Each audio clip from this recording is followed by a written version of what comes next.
नमस्कार दोस्तों, मैं मुबीन खान मैथ एक्सपर्ट एकेडमी में आप सभी का स्वागत करता हूं।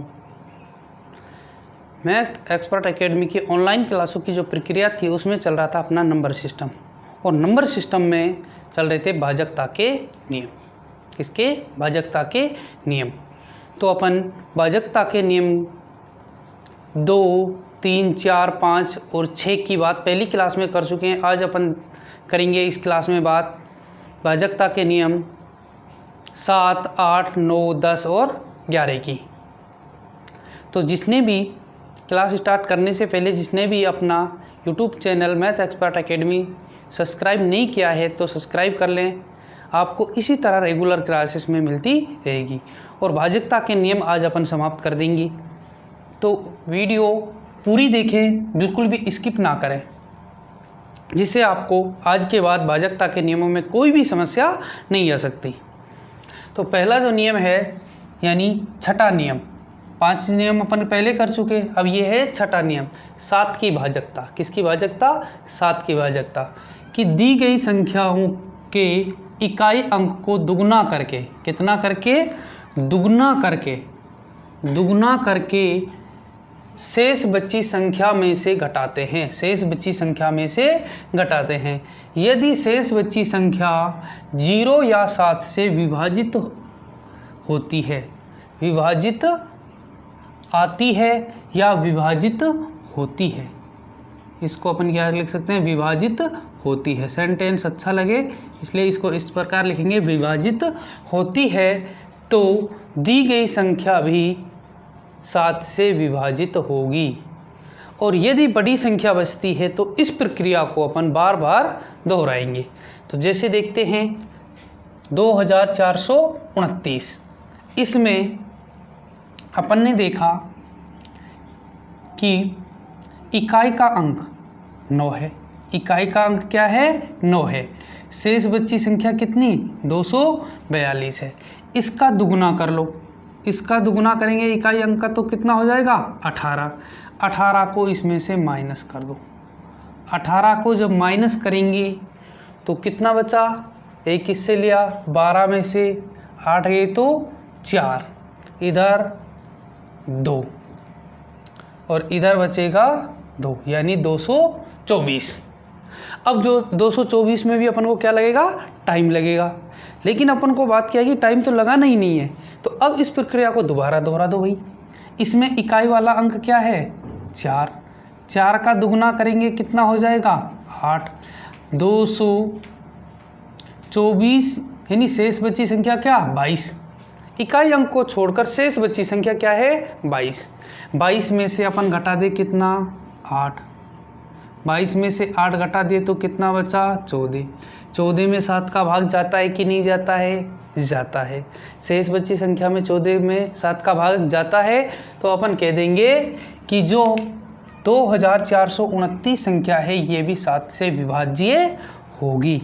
यानी आप इस प्रक्रिया को तब तक दोहराओगे जब तक कि आपका ऐसी संख्या ना बन जाए जिसमें 7 का भाग जाता है, या क्या ना बन जाए? 0 नहीं बन जाए, क्योंकि 0 में जाता है। अब देखते हैं नियम नंबर 7, 8 की भाजकता। कि 8 की भाजकता, यदि दी गई संख्या के इकाई, कौन सा अंक लेंगे? इकाई, दहाई, सैकड़ा। इकाई, दहाई, सैकड़े से बनी संख्या में 8 का भाग जाता है तो उस संख्या में भी 8 का भाग जाएगा। उस संख्या में भी 8 का भाग जाएगा। अपन को दे रखा है यानी 2,57,192। 2,57,192। इसमें यदि अपन भाग देते हैं तो टाइम ज़्यादा लगता है। कि जब अपन 2,57,192 है तो इसमें क्या लगता है? टाइम ज़्यादा लगता है। और जब इसमें अपन टाइम ज़्यादा लगता है तो अपन नियम फॉलो करेंगे। 8 की भाजकता का नियम कहता है इकाई का अंक क्या है? 2, दहाई का 9 और सैकड़े का 1। तो संख्या बनी अपनी 192। इसका किस में का भाग दो? 8 का भाग दो। जिस प्रकार अपन 4 के नियम में किसका लेते हैं? 4 के नियम में अपन लेते हैं इकाई और दहाई, 8 के मिलने के इकाई, दहाई और सैकड़ा। तो इसमें 8 का भाग देंगे अपन, 8 दूनी 16, बच्चे कितने 3, 8 चौके 32, यानी इनमें 8 का भाग जा रहा है।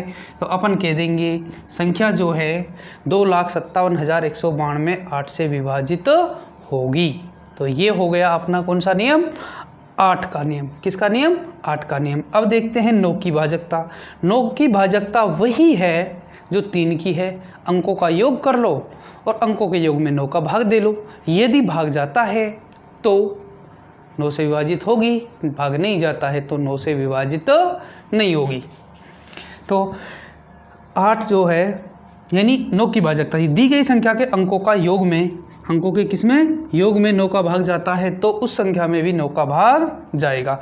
अपन को तो सीधा सीधा अंकों का क्या करना है, योग, अंकों का योग, अंकों का योग। अंकों का योग देखते हैं, 2 + 9 + 0 + 3 + 4। अंकों का योग 2 और 9 11, 11 और 3 14, 14 और 4 कितना 18, 18 जो अंकों का योग कितना आ गया अपने पास 18 आ गया। अंकों का योग 18, 18 में 9 का भाग जाएगा। जब अंकों के योग में 9 का भाग जाएगा तो उस संख्या में भी 9 का भाग जाएगा। कहने का मतलब 29,034 में भी 9 का भाग जाएगा, 9 से विभाजित होगी। तो ये हुए अपने कौन कौन से 7, 8 और 9 की भाजकता के नियम। अब अपन देखते हैं 10 की भाजकता का नियम। अब अपन देखेंगे 10 की भाजकता का नियम। क्या देखेंगे, 10 की भाजकता का नियम। यदि दी गई संख्या का इकाई अंक 0 हो, यदि दी गई संख्या का इकाई अंक, कौन सा अंक, इकाई अंक क्या हो 0, इकाई अंक 0 हो तो उस संख्या में 10 का भाग जाएगा, पूरा पूरा भाग जाएगा। कोई सी भी संख्या है, जैसे अपन ने लिख दी 34, 56, 78, 90, इसमें इकाई अंक क्या है 0 है। इकाई अंक देखा अपन ने क्या है 0 है। और जब इकाई अंक 0 है तो अपन कह देंगे ये संख्या किससे विभाजित है, 10 से विभाजित है।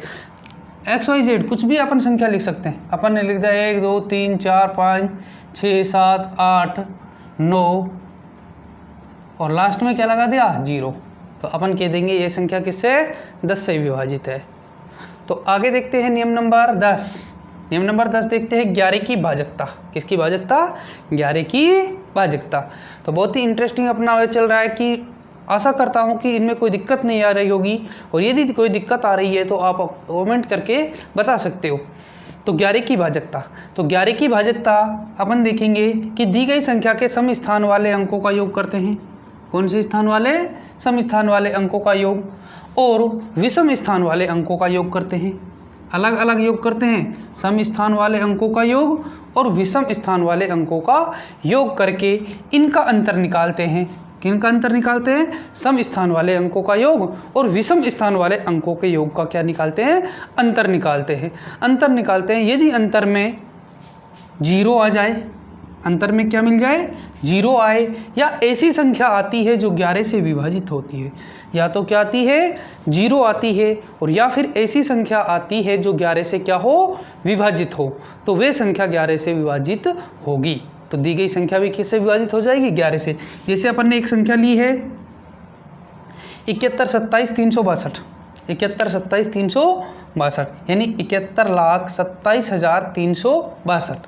अपन देखते हैं इसमें सम स्थान वाले अंक, बहुत ही ध्यान से समझना है आपको। अपन एक तो देखेंगे सम स्थान वाले अंकों का योग, सम स्थान वाले अंकों का योग। फिर देखते हैं विषम स्थान वाले अंकों का योग, विषम स्थान वाले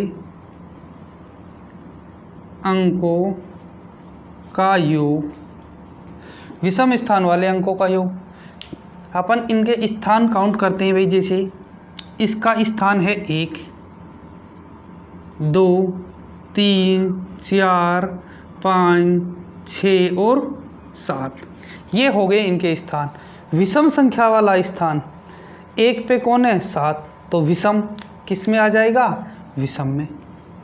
फिर 2 क्या है सम, सम स्थान पर कौन है, 1, इधर 1 रख दिया। फिर ये क्या है, विषम, 3 है, विषम है, तो विषम के स्थान पर तीसरे नंबर पर कौन लिखा है, 2, तो ये विषम में आ गया। 4 क्या है, सम, तो सम पे 4 नंबर पे क्या लिखा है, 7, तो ये सम में आ गया। फिर 5 है विषम, विषम पे क्या लिखा है, 3, तो ये इसमें आ गया। फिर 6 सम, ये इसमें आ गया। और फिर है 2, 7 विषम क्या है, 2, तो अपन देखते हैं 7 1 8, 8 और 6 14, इनका योग कितना हो रहा है, 14। इनका कितना, 7 2 9 और 3 12 और 2 14। यानी अपन ने क्या किया, सम स्थान वाले अंकों का योग किया और विषम स्थान वाले अंकों का योग किया, सम वाले अंकों का योग और विषम स्थान वाले अंकों का योग। बस इसको आपस में घटा दो, इसको आपस में क्या कर दो, घटा दो, चाहे सम स्थान वाले में से घटा दो या विषम स्थान वाले में से घटा दो। लेकिन घटाने का रूल है कि जब बाउंडेशन नहीं होती कि बड़ी में से छोटी घटा दो, कोई से भी घटा सकते हो आप। तो अपन ने इनका क्या निकाला, अंतर निकाला। क्या निकाल दिया, अंतर। अंतर निकाला अपन ने, 14 - 14 बराबर क्या आ गया, 0। और नियम क्या कहता है अपना कि भाई सम स्थान वाले अंकों का योग करो, विषम स्थान वाले अंकों का योग करो। यदि उनका निकालो अंतर, उनका क्या निकालो, अंतर निकालो। यदि अंतर 0 आ जाए या फिर ऐसी संख्या आ जाए जो 11 से क्या हो, विभाजित हो, तो क्या आ गया, 0। जब 0 आ गया तो ये संख्या 11 से क्या है, विभाजित होगी। यदि अपना आ जाता 11 आ जाता, 22 आ जाता, 33, यानी ऐसी संख्या आ जाती जिसमें 11 का भाग जाता है, तब भी ये विभाजित होती। अंतर यदि ऐसा आ जाए जिसमें 11 का भाग जाए, तब भी ये विभाजित होगी। तो ये नियम हुए अपने मेन जो सभी कराते हैं। अब अपन 1-2 नियमों की आपको बाकी में जानकारी दे रहा हूँ कि जैसे बारे में नियम तो मेनली यही हैं क्योंकि अंकों से बनते हैं, इनमें जो फॉलो होगा वह बाकी में भी फॉलो हो जाएगा। तो जैसे बारे का देखते हैं, किसका, बारे में। तो बारे में दिमाग लगा लेना हल्का सा कि बारे को अपन 4 × 3 लिख सकते हैं। 4 का भी पढ़ रखा है, 3 का भी पढ़ रखा है। जिसमें 4 का और 3 दोनों का जाएगा वे क्या हो जाएगा, उसमें बारे का भी जाएगा, उसमें बारे का भी जाएगा। जिसमें किसका, 4 का और 3 का जाएगा, उसमें बारे का भी जाएगा। अब वही जैसे 10 को आप ऐसे भी याद रख सकते हैं, जिसमें 2 और 5 दोनों का जाएगा, उसमें जाएगा भाई 5 का भी जाए और 2 का भी जाए, उसमें 10 का भी जाएगा। अब जैसे 14 क्या है, 14 को 2 × क्या लिख सकते हैं, 7। जिसमें 7 और 2 दोनों का जाए, उसमें 14 का भी जाएगा। तो ये बाकी तो अपने नियम काफ़ी अपन बना सकते हैं। मेन जो नियम अपने कितने हैं, यानी 10, और 10 नियमों को आपको अच्छी तरह समझ के करना है। तो भाजकता जो नियम है इनमें आपको कोई भी दिक्कत नहीं आने वाली। आप वीडियो को बार बार रिवाइज करके देखें और इनको याद कर लें। कोई भी कंपटीशन का एग्ज़ाम हो, ये सब में काम में आते हैं। और क्वेश्चन यहाँ से कई बार अपन को चेक करना होता है ये वाज्य है कि नहीं है, तो डायरेक्ट अपन नियमों से चेक करेंगे, ये नहीं कि भाग दे के देखेंगे, टाइम ज़्यादा लगेगा। तो आशा करता हूँ ये क्लास आपको पसंद आई होगी, भाजकता के नियम समझ आ गए होंगे। तो जिसने भी अभी तक अपना YouTube channel math expert academy subscribe नहीं किया है, सब्सक्राइब करें, लाइक और शेयर करें।